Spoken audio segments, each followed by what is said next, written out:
یہ بات ہے 10 اپریل 1912 کی، جب اپنے دور کا سب سے بڑا اور لگژریس بحری جہاز RMS ٹائٹینک اپنے پہلے سفر کے لیے بالکل تیار کھڑا تھا۔ اس جہاز کی کمانڈ سنبھالے ہیں 62 سالہ کیپٹن ایڈورڈ جون سمتھ، جو پچھلے 40 سالوں سے انہی بڑے بڑے بحری جہازوں کو آپریٹ کرتے آئے ہیں۔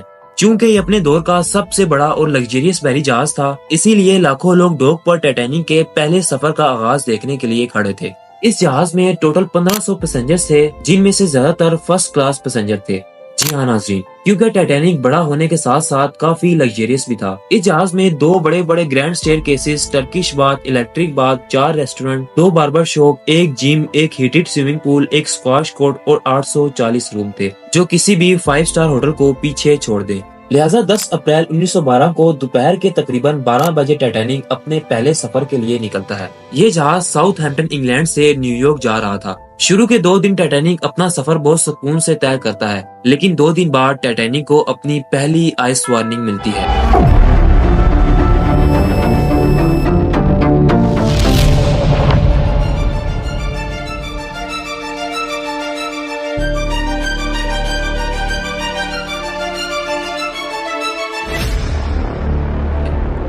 رئیس ٹی وی کی ویڈیو میں آپ سب کو خوش آمدید۔ 31 مارچ 1912 یہ وہ دن تھا جب اپنے دور کا سب سے بڑا اور مضبوط ترین بحری جہاز RMS ٹائٹینک کی کنسٹرکشن پوری طرح سے کمپلیٹ ہو چکی تھی۔ لہٰذا اب باری تھی اس جہاز کی مارکیٹنگ کی۔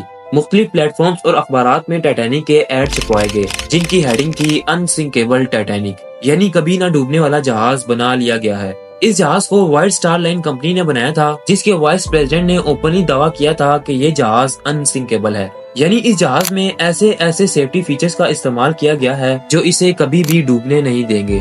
لہٰذا ٹائٹینک کے ٹکٹس اب دھڑا دھڑ بکنے لگے۔ اس کی اکانومی کلاس میں سفر کرنے کی قیمت $30، جبکہ فرسٹ کلاس میں سفر کرنے کی قیمت $150 تھی، جو آج کے $4800 بنتے ہیں۔ 10 اپریل 1912 اپنے دور کا سب سے بڑا اور لگژریس بحری جہاز RMS ٹائٹینک اپنے پہلے سفر پر نکلتا ہے۔ جہاز کے کیپٹن کو کمپنی کی طرف سے ڈیڈ لائن دی گئی تھی کہ 17 اپریل یعنی 7 دنوں کے اندر ٹائٹینک کو نیو یارک پہنچنا ہے۔ چونکہ یہ ٹائٹینک کا پہلا سفر تھا اور اگر ٹائٹینک ٹائم سے نیو یارک نہ پہنچا تو اس کی ریپوٹیشن کو کافی نقصان ہوتا۔ لہٰذا کیپٹن سمتھ نے شروع سے ہی ٹائٹینک کی سپیڈ کو بہت تیز رکھا تھا۔ اپنے سفر پر روانہ ہونے کے صرف 2 دن بعد ٹائٹینک کو اپنی پہلی آئس وارننگز ملنا شروع ہو جاتی ہیں، یعنی جس اٹلانٹک اوشن سے گزر کر ٹائٹینک نیو یارک جا رہا ہے، وہاں رستے میں بڑے بڑے آئس کے پہاڑ موجود ہیں۔ عام طور پر اکثر بحری جہازوں کو سمندر میں بڑے بڑے آئس برگ کا سامنا کرنا پڑتا ہے، لہٰذا یہ ایک نارمل بات تھی جسے بحری جہاز آسانی سے ہینڈل کر لیتے تھے۔ مگر ٹائٹینک کے کیس میں سچویشن ٹوٹلی الگ تھی۔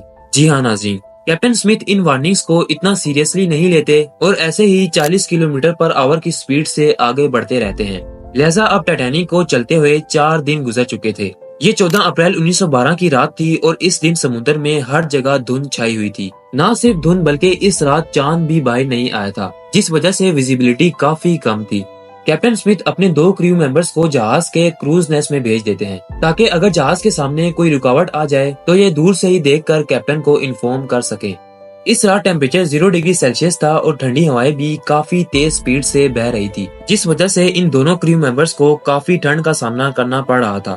اسی رات کچھ ہی گھنٹوں آگے ایک بحری جہاز ٹائٹینک کو ٹوٹل 7 آئس وارننگز بھیجتا ہے، مگر ٹائٹینک کے عملے کی کوتاہی کی وجہ سے ان سے یہ امپورٹنٹ وارننگز مس ہو جاتی ہیں۔ لہٰذا اب ٹائٹینک تیزی سے ان بڑے بڑے آئس برگ کی جانب بڑھتا چلا جا رہا تھا۔ رات کے تقریباً 11:39 پر یہ فریڈرک فلیٹ نامی کریو ممبر اپنے سامنے ایک بڑا آئس برگ دیکھتا ہے۔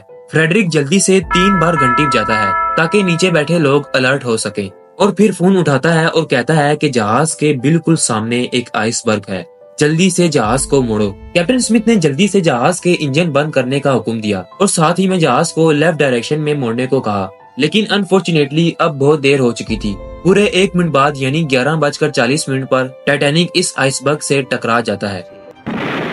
The iceberg grazed the right side of the ship. The Titanic was a new breed of luxury liner. Titanic left port in Southampton, England. Among her passengers were many of the wealthy and influential. The band played the gayest tunes, American ragtime dances. یہ ice برگ بھی کوئی چھوٹا ice برگ نہیں تھا۔ Size میں یہ آئس برگ ایک فٹ بال فیلڈ جتنا بڑا تھا۔ لہٰذا ٹائٹینک کی ٹکر اب ایک فٹ بال فیلڈ جتنے بڑے آئس برگ سے ہو چکی تھی، لیکن جہاز کو ابھی بھی بچایا جا سکتا تھا۔ جیسا کہ میں نے ویڈیو کے شروع میں بتایا تھا کہ اس جہاز کو بناتے وقت اس میں بہت سے سیفٹی فیچرز کا استعمال کیا گیا ہے، جن میں سے ایک سیفٹی فیچر یہ بھی تھا کہ اگر ٹائٹینک کے 3 فلورز میں پانی بھر بھی جائے تب بھی یہ نہیں ڈوبے گا۔ لیکن اس رات پانی 3 فلورز کو کراس کر کے 4تھے فلور تک آ پہنچا تھا اور اب ٹائٹینک آہستہ آہستہ سمندر کے اندر ڈوب رہا تھا۔ رات کے تقریباً 12 بجے کیپٹن سمتھ اپنے کریو ممبرز کو ریڈیو پر ایمرجنسی الرٹ جاری کرنے کا حکم دیتے ہیں، اس امید میں کہ شاید آس پاس موجود بحری جہاز ہماری مدد کو آ سکیں۔ جیک فلپس نامی یہ کریو ممبر ریڈیو پر لگاتار ایمرجنسی سگنل بھیجتا رہتا ہے۔ 20 منٹ بعد یعنی 12:20 پر RMS کارپیتھیا نامی یہ بحری جہاز ٹائٹینک کے سگنلز کو کیچ کر لیتا ہے۔ سگنل کیچ کرنے کے فوراً بعد یہ بحری جہاز اپنا رخ ٹائٹینک کی طرف موڑ دیتا ہے تاکہ ان 1500 پیسنجرز کو ریسکیو کیا جا سکے، لیکن اس میں بھی ایک مسئلہ تھا۔ جی ہاں ناظرین، RMS کارپیتھیا کو ٹائٹینک تک پہنچنے میں تقریباً 3.5 گھنٹے کا وقت لگنا تھا، مگر ٹائٹینک کے پاس اتنا وقت نہیں تھا کہ وہ 3.5 گھنٹوں تک پانی کے اوپر کھڑا رہ سکے۔ لہٰذا اسی بیچ کیپٹن سمتھ پیسنجرز کو ایویکویٹ کرنے کا آرڈر جاری کر دیتے ہیں۔ جہاز میں اب ہر طرف ہلچل مچ چکی تھی، ہر شخص ان لائف بوٹس میں بیٹھ کر اپنی جان بچانا چاہتا تھا۔ یہاں پر میں آپ کو ٹائٹینک کی ایک ایسی غلطی کے بارے میں بتاتا چلوں جو اگر نہ کی جاتی تو اس رات کئی لوگوں کی جان بچائی جا سکتی تھی۔ جی ہاں ناظرین، جہاز میں کم سے کم 32 لائف بوٹس رکھنے کی کیپیسٹی تھی، لیکن کوتاہی کی وجہ سے صرف 20 بوٹس کو ہی جہاز میں رکھا گیا تھا اور ہر شخص چاہتا تھا کہ وہ ان گنی چنی بوٹس میں بیٹھ کر اپنی جان بچا لے، مگر ابھی بھی کئی لوگوں کی جان بچائی جا سکتی تھی اگر ٹائٹینک کا عملہ یہ غلطی نہ کرتا۔ جلد بازی کی صورت میں لائف بوٹس کو پورا برے بغیر ہی پانی میں اتار دیا گیا تھا، یعنی اگر لائف بوٹ میں 65 لوگوں کی جگہ ہے تو صرف 28 لوگوں کو ہی بٹھا کر پانی میں اتار دیا گیا تھا، اور ان میں سے بھی زیادہ تر فرسٹ کلاس پیسنجر تھے۔ رات کے تقریباً 2:05 پر آخری لائف بوٹ کو سمندر میں اتارا جاتا ہے اور اگلے ہی لمحے 2:20 پر یہ جہاز 2 ٹکڑوں میں ٹوٹ جاتا ہے۔ یوں ٹائٹینک کو ڈوبنے میں ٹوٹل 2 گھنٹے 40 منٹ کا وقت لگتا ہے۔ کیپٹن سمتھ وہ آخری شخص تھا جس نے ڈوبتے جہاز سے چھلانگ لگائی تھی۔ کہا جاتا ہے کہ اس رات مرنے والوں کی تعداد 1500 سے بھی زیادہ تھی۔ جی ہاں ناظرین، اصل میں جس شخص کی جہاز کے عملے سے واقفیت تھی وہ بنا ٹکٹ کے ہی جہاز میں سوار ہوا تھا۔ امید کرتا ہوں کہ رئیس ٹی وی کی یہ ویڈیو بھی آپ کو بے حد پسند آئی ہوگی۔ ملتے ہیں رئیس ٹی وی کی نئی آنے والی ویڈیو میں، تب تک کے لیے اللہ حافظ۔